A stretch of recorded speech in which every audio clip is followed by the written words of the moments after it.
বিসমিল্লাহির রহমানির রহিম। প্রিয় এলাকাবাসী, আসসালামু আলাইকুম। আমি এর আগেও আপনাদের এলাকায় এসেছি আপনাদের পুত্রবধূ হওয়ার কারণে। ইনশাআল্লাহ আমি আবার আসবো, বারে বারে আসবো, আপনাদের দুঃখ দুর্দশা শুনবো। আপনারা জানেন জিয়া রহমান এই বগুড়ায় জন্মগ্রহণ করেছে।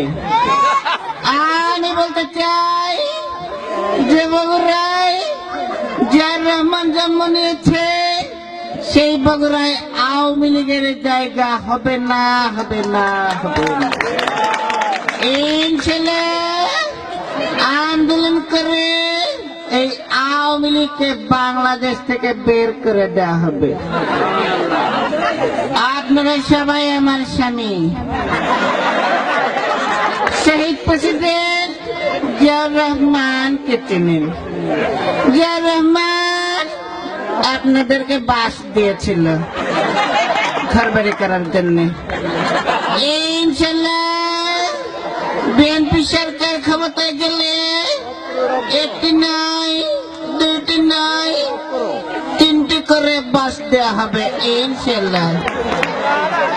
আপনারা জানেন এইখানে এই পাশে একটা পুকুর রয়েছে।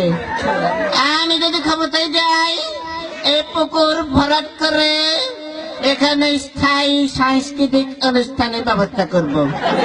প্রতি বছর অনুষ্ঠান হবে সরকারি অর্থায়নে।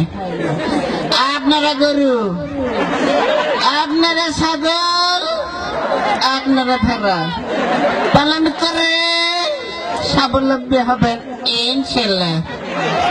সবাইকে ধন্যবাদ দিয়ে আমি বলতে চাই, এই এলাকার কৃতি সন্তান খোকা, এই খোকাকে আপনারা ভোট দিয়ে বারে বারে জয়যুক্ত করে আমার হাতকে শক্তিশালী করবেন ইনশাআল্লাহ। সবাইকে ধন্যবাদ। শহীদ প্রেসিডেন্ট জিয়াউর রহমান জিন্দাবাদ। আসসালামু আলাইকুম।